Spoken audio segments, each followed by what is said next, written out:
बर्टो to lotus का chapter 16 भी आ गया है, जिसमें हमने फाइनली पता लगाया कि बर्टो का फ्लाइंग रेजिन कैसे काम करता है। और इधर सुमिरा अपने लव को लेके सायडा से गुस्सा हो गई है। और तो और अब शिकमारू को काशिन कोजी के बारे में पता लग गया है। और अब ऐसी और भी इंटरेस्टिंग चीजें इस चैप्टर 16 में रिवील करी गई है, जिसमें अब बिना टाइम वेस्ट करे सीधे चैप्टर पे आते हैं।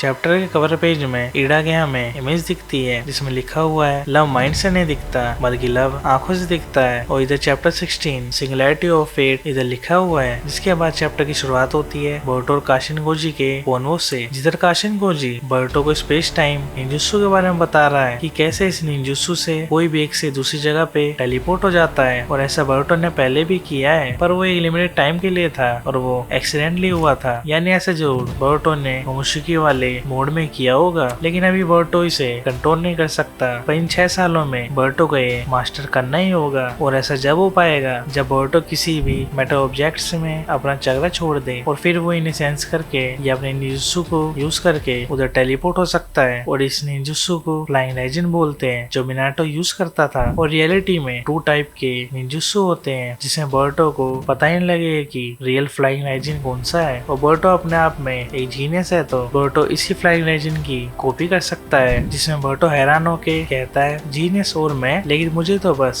इधर प्रेशर ही दिख रहा है। और फिर काशिन कोजी आगे भी बर्टो को बोलता है मेटल ऑब्जेक्ट्स में स्वॉर्ड, सूर्य कुनाई ये सब आते हैं, लेकिन जितना ज्यादा बर्टो के विजुअल रेंज में होंगे उतना ज्यादा बर्टो उस जगह पे एक्यूरेटली टेलीपोर्ट होगा। फॉर एग्जाम्पल 2 चक्रा वाले मार्क सूर्यकेन है, उसमें एक नॉर्थ में और एक दूसरा साउथ में। तो अब इसमें दिक्कत होगी कि बर्टो इसमें किसमें टेलीपोर्ट होगा। और ऐसा तब तो ठीक है जब एक ऑब्जेक्ट एक टाइम पे यूज हो रहा है, लेकिन फिर इस जुत्सु का सही से यूज नहीं होगा। आगे फिर काशिन कोजी बताता है कि मेटल के अलग अलग शेप वाले सिंबल्स को यूज करके बर्टो कहीं भी एक्यूरेटली टेलीपोर्ट हो सकता है, जिसमें तुमने स्टार वाला सिंबल भी बर्टो पे पहना हुआ देखा होगा। और लॉन्ग डिस्टेंस के लिए बर्टो को कई वैरायटी के मेटल ऑब्जेक्ट्स ढूंढने होंगे, लेकिन जितना ज्यादा दूर डिस्टेंस होगा उतना ज्यादा ही बर्टो को टेलीपोर्ट होने में इधर दिक्कत आएगी। आगे फिर काशिन कोजी बर्टो को बोलता है कि सुन बर्टो, तूने कुछ मिनट में कई थ्योरीज और नॉलेज ले ली है जो तेरे फ्यूचर को शेप करेगी, पर नॉलेज इनफ नहीं है, क्योंकि अगर फ्लाइंग रेजिन को मास्टर करना है तो बर्टो को अच्छे से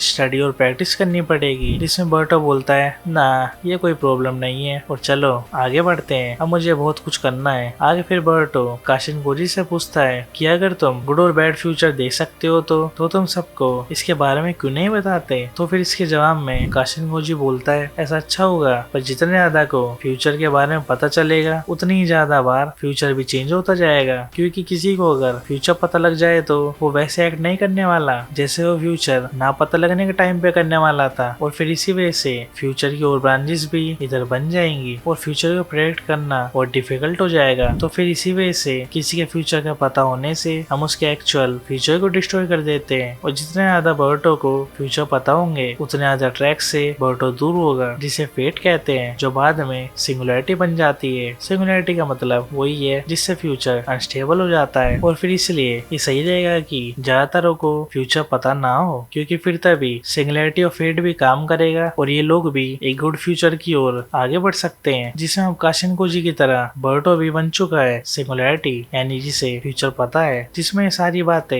ईडा भी सुन रही होती है, जिसमें काशिन कोजी भी ईडा का नाम लेता है जैसे कि वो इसे पता नहीं चाह रहा है। अब फिर प्रेजेंट टाइम दिखाया जाता है, जिसमें सायडा ईडा से पूछती है क्या बात है ईडा। इसके जवाब में ईडा बोलती है बर्टो ने ज्यादा कुछ नहीं कहा है और शायद हो सकता है उसके अपने कुछ रीजंस हो, और शायद ऐसा इसलिए भी है क्योंकि बर्टो तुम दोनों यानी सायडा और सुमिरे को खतरे में नहीं डाल सकता। जिसमें अब सायडा बोलती है हाँ ऐसा हो सकता है, क्योंकि बर्टो को हमेशा सब कुछ अपने ऊपर लेना होता है। और हाँ, कोना के लिए बेशक अब बर्टो म्यूचुअल फोए बन चुका है, लेकिन सभी लोग अभी भी उस एनिमे की तरह ही देखेंगे। इसलिए अब इन तीनों पे है कि ये बर्टो को बचाए। लेकिन सोचने वाली बात यह है कि सायडा ईडा का नाम क्यों ले रही है। और फिर सायडा ईडा से पूछती है कि बर्टो अब कहाँ पे है। तभी फिर ईडा से पहले सुमिरे बोलती है कि मुझे नहीं लगता बर्टो ये चाहता होगा कि हम उसे ढूंढे, और हम उसके बारे में पूछ रहे हैं जिसके बारे में अब तक कोई भी क्रूशियल इंटेल तक नहीं मिला। पर शायद इसी वजह से सुमिरे और सायडा अभी तक इधर सेफ भी है। फिर इसलिए सुमिरे को लगता है कि इन्हें बर्टो को ढूंढना नहीं चाहिए। जिसमें सायडा बोलती है पर तूने तो सुमिरे देखा ही था ना, अगर सब सही नहीं होता तो बर्टो का वहीं पे बाउंड आने के बजाय वो वहीं पे मर जाता और ये अकेला उन मॉन्स्टर्स से नहीं लड़ सकता। आगे फिर सुमिरे बोलती है कि तुमने सारा ये पॉसिबिलिटी देखी है कि हमारी वजह से बर्टो वहाँ पे हर्ट हुआ था, और क्या तुम्हें लगता है सारा उसे हमसे चीजें छुपाना अच्छा लगता है? और क्या तुम्हें एक मोमेंट के लिए सही तुमने उसके कभी पेन को भी देखा भी है? और बस बर्टो की फीलिंग नहीं, सुमिरे की फीलिंग भी। और क्या सारा सच बताइए, तुझे पता है ना कि आई लाइक बर्टो, और तब भी तू उस टाइम पे बर्टो से चिपकी थी, जिसमें अब सुमिरे सारा की फीलिंग की रिस्पेक्ट भी करती है कि उस मोमेंट पे ऐसा हो सकता था। लेकिन सारा तू बता, तूने मेरे सामने एक बार भी मेरी फीलिंग्स को कभी समझा है? अब इसे देख के ईडा होती है खुश और बोल रही है लगे रहो, मुझे तो बहुत मजा आ रहा है। अब फिर सुमिरे इधर ये सब बात ऐसी सिचुएशन में लाने के लिए सॉरी बोलती है, जिसमें सारा का कुछ ऐसा रिएक्शन होता है, और फिर बेचारी सुमिरे यहाँ से उठ के बिना पीछे देखे बाहर चली जाती है, जिसमें इधर सारा इसे रोकने का ट्राई करती है, लेकिन तब भी सुमिरे नहीं रुकती। अब फिर शिकमारू ईडा से माइंड ट्रांसफर जुत्सु से बात करता है और उससे कुछ बात करने के लिए अपने पास बुलाता है, जिसके आगे इमेज लॉर्ड दाइमियो की दिखती है, जिसमें दाइमियो बोलता है कि क्या हुआ है, मैंने सुना कि बर्टो काफी टाइम से इस विलेज में रहा था, और जब वो तुम्हारी कस्टडी में था तो तुमने उसे जाने कैसे दिया, जबकि तुम्हें तो पता है वो एक रो निंजा है, तो तुम्हें तो जल्दी उसका काम करना चाहिए था। जिसके जवाब में दोनों एल्डर्स बोलते हैं हम इसके लिए माफ कर दो। आग फिर दाइमियो बोलते हैं कि उसे जल्दी वापस पकड़ो, और फिर इसके जवाब में होमुरा एल्डर बोलता है कि हाँ दाइमियो जी, हम ऐसा ही करेंगे और वैसा ही होगा जैसा आप चाहते हैं। आगे फिर शिकमारू और ईडा का सीन दिखता है, जिसमें ईडा शिकमारू के पास आ चुकी है, जिसमें शिकमारू बोल रहा है अगर ये मेरे बस में होता तो मैं तुझे इन पर्सन कभी नहीं मिलता ईडा, क्योंकि जब कभी भी शिकमारू ईडा से मिलता है तभी से अपने थॉट्स को घुमाना पड़ता है। अब फिर इधर ईडा बोलती है अनफॉर्चुनेटली अब वैसा हो रहा है जैसे तुमने शिकमारू प्रेडिक्ट किया था, अब एक न्यू डिवेंट्री पर्सन बन चुका है जिसका नाम रियू है, और ये 11 का लड़का है, जिसमें शिकमारू बोलता है यानी शिंकी, और फिर ईडा बोलती है और अब उसका टारगेट गारा है, जिसमें फिर शिकमारू बोलता है गारा भी सेफ है क्योंकि वो अभी सील्ड है, पर रियू सील को तोड़ सकता है क्योंकि वो उसी के जुत्सु से सील हुआ था, और अब इन्हें गारो को बचाने के लिए रियू को टेक डाउन करना ही पड़ेगा। और अब शिकमारू सैंड विलेज में किसी को मिशन पे भेजने को कहता है। आगे फिर ईडा बताती है कि जो कुछ भी इसने देखा है वो सब कुछ रियल टाइम में नहीं है, बल्कि ये सब कुछ आवर्स पहले हुआ है, क्योंकि जब कभी भी इस सेंड्रिगान से उन्हें रियल टाइम में देखती है तब एक बग वाला डिवेंट्री मॉन्स्टर किसी वजह से इसकी आइस में देख पाता है। अब फिर शिकमारू बोलता है क्या ऐसा पॉसिबल है, जिसमें ईडा बोलती है पता नहीं, पर इसे कहीं ना कहीं उससे डर लग रहा है, और इसे लगता है पता नहीं अगर ये उन्हें देखती रही तो वो इसके साथ क्या कर देगा, और फिर इसलिए ईडा शिकमारू से सॉरी बोल के बोलती है कि ये उन्हें रियल टाइम में नहीं देख पाएगी, जिसके जवाब में शिकमारू बोलता है ओके समझ गया, पास्ट इवेंट से ठीक है और काफी सही इंटेल तुमने प्रोवाइड की। और फिर ईडा बोलती है और हाँ शिकमारू तूने बर्टो को मिसी मेस से इधर से भगाया है ना। अब फिर शिकमारू भोला बन के बोलता है पता नहीं तुम क्या बोल रही हो। फिर ईडा इसके जवाब में बोलती है पागल मत बनना शिकमारू, मुझे सब पता है और रिलैक्स, मैं किसी को कुछ नहीं बताने वाली, और इस सबसे भी बढ़कर ये बर्टो को और ट्रबल में नहीं डालेगी। फिर लेकिन ईडा बोलती है ओ जो मैंने बोला भूल जाओ, मैं बस कुछ सोच रही थी। और अब कावाकी ने बर्टो के साथ टीम अप भी कर लिया है और अब डिवेंट्री पीपल को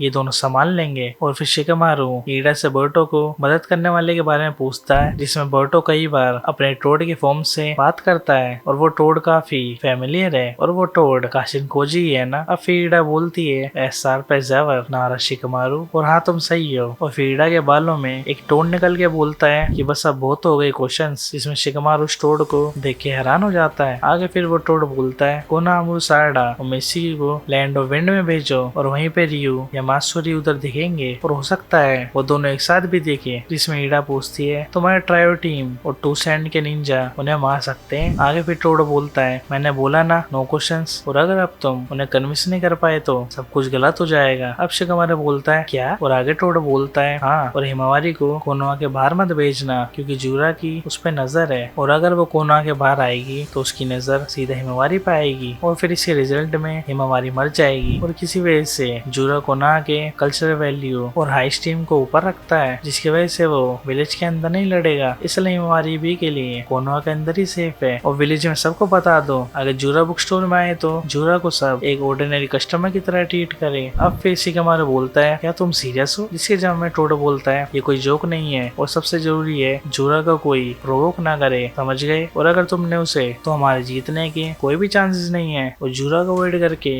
ये लोग बाकी के डिवेंट्री पीपल को मार सकते करते हैं और अगर जीरो वहाँ दिखे तो सीधा रिट्रीट करना और ये टोड इन्हें गुड लक कह के चला जाता है, जिसमें शिकामारू बोलता है अरे रुक, जिसमें फिर ये टोड शिकामारू को थैंक यू बोलता है क्योंकि उसने बर्टो को यहाँ से भागने में मदद की है। और शिकामारू, तूने अपनी माइंड की ना सुन के अपने दिल की सुनी है, वो भी अपने विलेज के और अपने दोस्त के अगेंस्ट जाके, और वो भी बिना किसी प्रूफ और सच के। और जाते जाते ये टोड बोलता है कि शिकामारू हार्ट को फॉलो कर क्योंकि इससे ही शिकामारू अपने अच्छे फ्यूचर तक पहुंचेगा। आगे फिर शिकामारू सिगरेट पी के बोलता है ओह व्हाट अ बॉदर। अब फिर इडा सोचती है फॉलो योर हार्ट। आगे फिर सुमिरे का सीन दिखता है जिसमें वो बाहर आके सोचती है कि वही सारी बात ऐसे मोमेंट पे क्यों ली आई। अब फिर सीन लैंड ऑफ विंड का दिखता है जिसमें कोनामरू, मिसकी और सारडा खड़े हैं, जिसमें कोनामरू पूछता है सारडा कुछ हुआ है क्या। वही सारडा बोलती है नहीं कुछ नहीं। फिर आगे कोनामरू बोलता है ऐसे स्पेस आउट मत हो वरना सैंड के निंजा तेरा मजाक उड़ाएंगे। आगे फिर यूडो और अराया की इधर एंट्री होती है जिसमें फिर मिसकी पूछता है कि मास्टर कोनामरू लोडेट को